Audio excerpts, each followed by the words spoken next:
Good morning, students. Yesterday we discussed the solution of wave equation in one dimensions, which was given by D'Alembert's formula.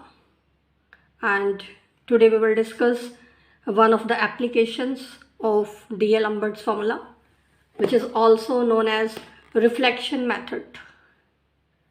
Reflection method, that is a trick which gives us the solution of the initial value problem on the half line. So first of all, let us define the half line. Half line is denoted by R plus, means the set of all the real numbers which are positive. Now let us discuss the reflection method in detail. So let us consider the initial value problem for this half line, and this initial value problem is given by curl to u by curl t2 minus curl to u by curl x2 is equal to 0 in the space r plus cross open interval 0 to infinity. The initial conditions here are: when the time coordinate is 0, the value function u is g, and the partial derivative of u with respect to t, that is having the value h when the time is 0. It means we can say that the value function u at the point x comma 0, that is g, which is the function of x only because here t is 0, and the value of curl u by curl t at the point x comma 0, that is h, which is also the function of x. Now also we have another condition, that when x coordinate is 0 and time that belongs to the open interval 0 to infinity, in that case the value function u is 0. This initial condition can also be written in this form, means value of function u at the point 0 comma t, that is 0, and this is true for every t belonging to the open interval 0 to infinity. Here the functions g and the function h, these are non-functions having the value 0 when x is 0. Now let us discuss the solution of this initial value problem for the half line. In order to find the solution of this problem, let us convert this initial value problem from half line into the problem on whole of R. R means the set of real numbers. So in order to do so, we will have to extend the functions u, g and h to the whole of R. So let us redefine these functions. We define the function u bar, which is a function of x and t. For x and t non-negative, we defined here the function u bar is equal to u, which is a function of x and t. And when x is less than or equal to 0 and t is greater than or equal to 0, we have defined the function u bar as negative of u at minus x comma t. So in this way we have taken the extension for the function u. Now let us extend the definition of function g also. So we have defined the function g bar, which is the function of x. When x is non-negative, we have defined g bar x is equal to gx. And when x is less than or equal to 0, the function g bar, that is defined to be negative of g, and inside we have the argument minus x. And for the extension of h, we have defined h bar x is equal to hx when x is non-negative, and when x is less than or equal to 0, h bar x is defined as negative of h of minus x. So we have extended the definitions of u, g and h to the whole of the real line. Now, we will show that the functions u bar that satisfies the initial value problem in whole of R.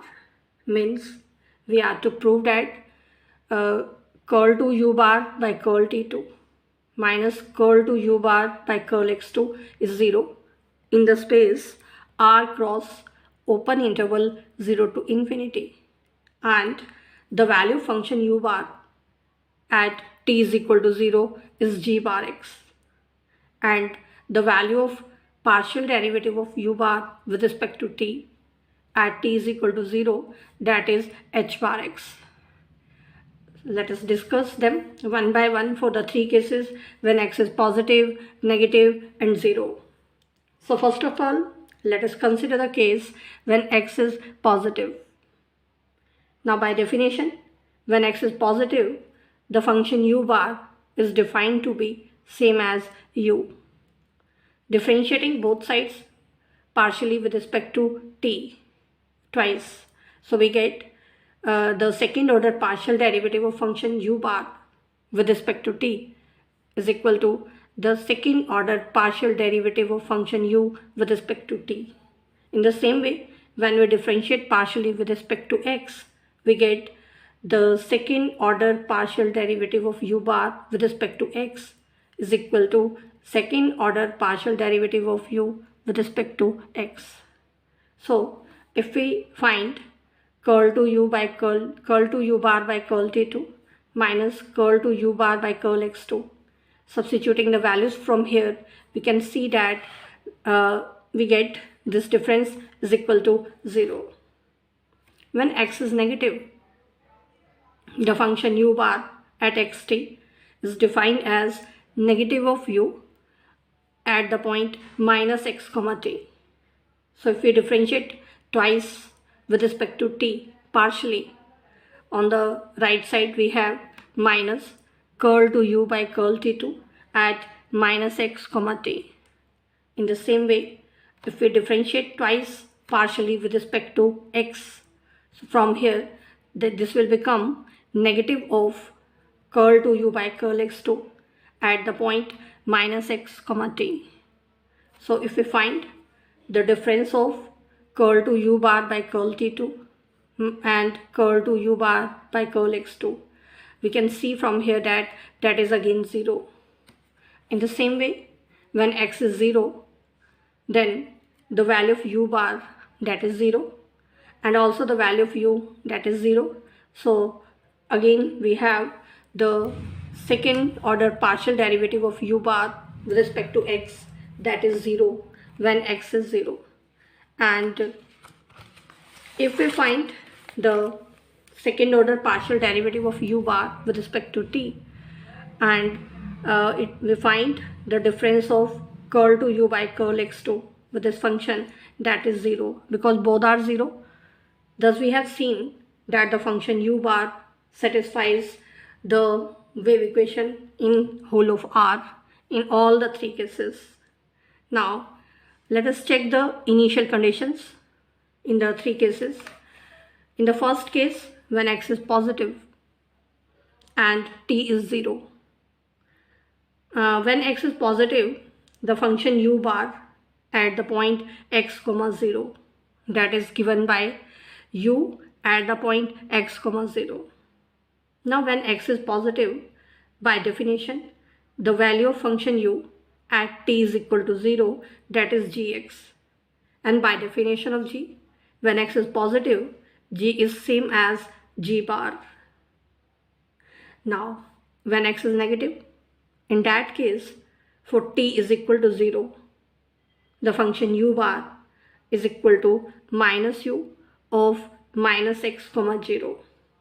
Now again, by definition, x is negative, so minus x will be positive. So by definition, this is further is equal to negative g of minus x. And by definition of function g bar, for x negative, this expression is equal to g bar.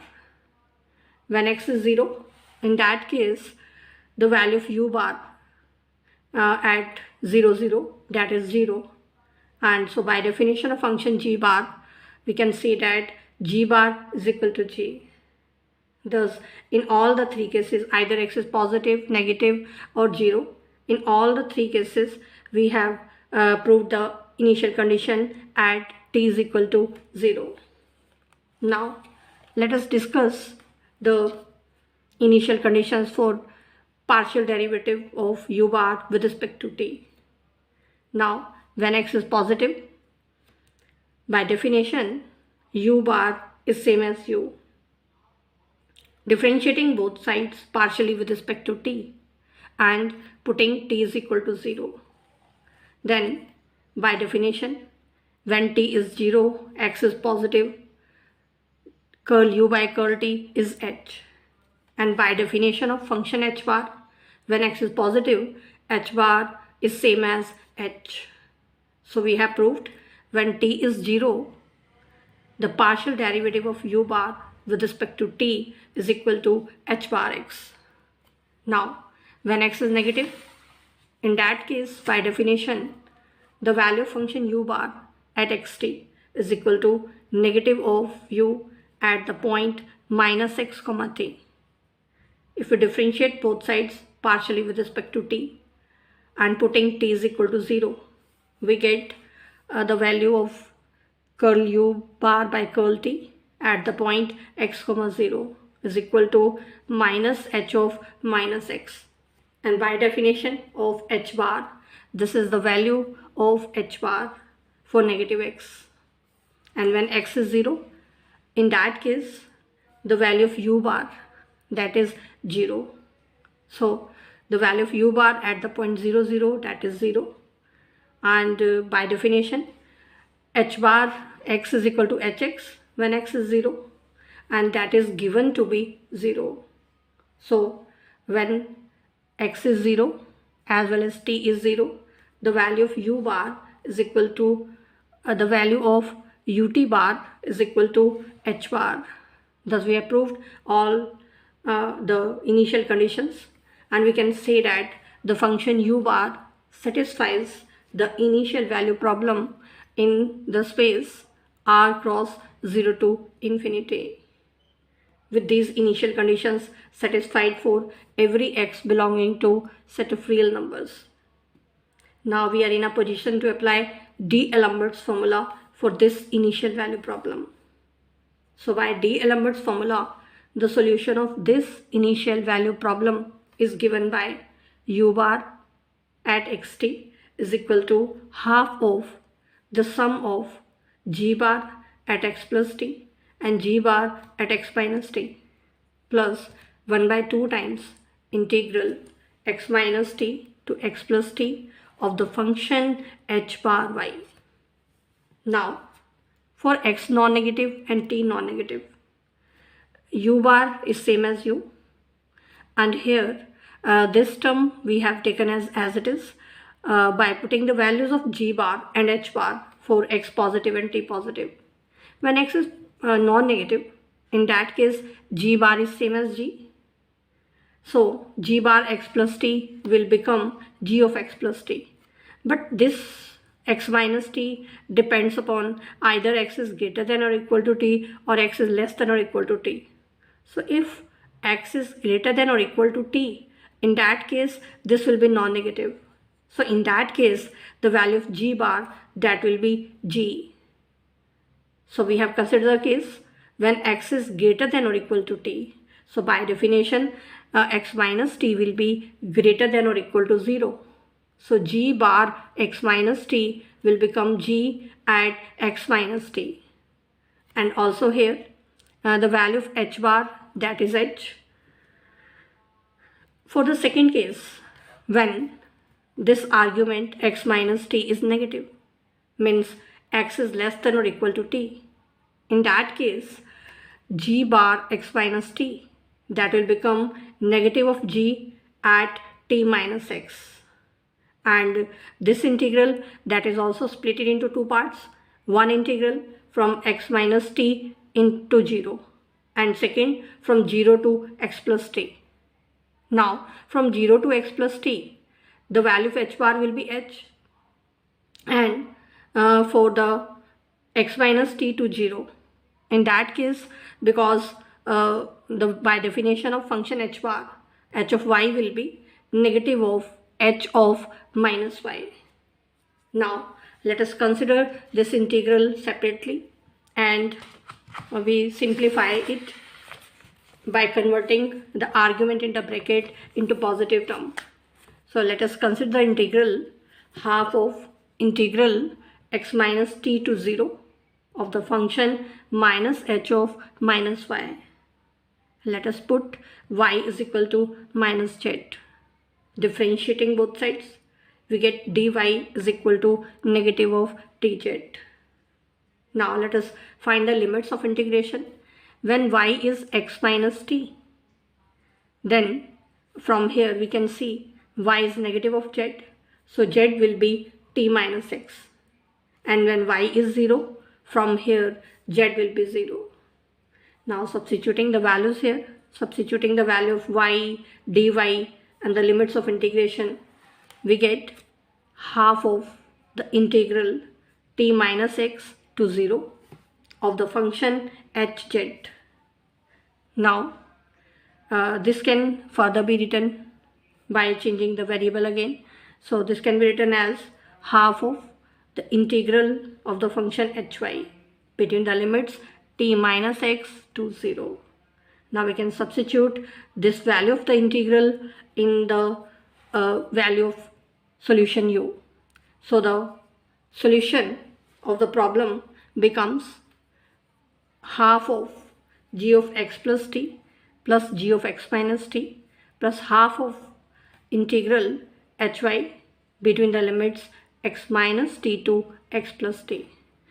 This case was as it is when x is greater than or equal to t. In the second case, we have substituted the value from here when t is greater than or equal to x.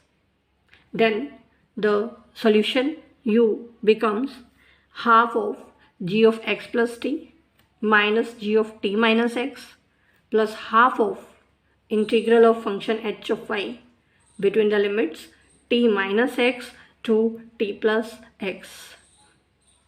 Thus we have obtained the solution of the initial value problem for the wave equation in the half line. So this completes the topic reflection method.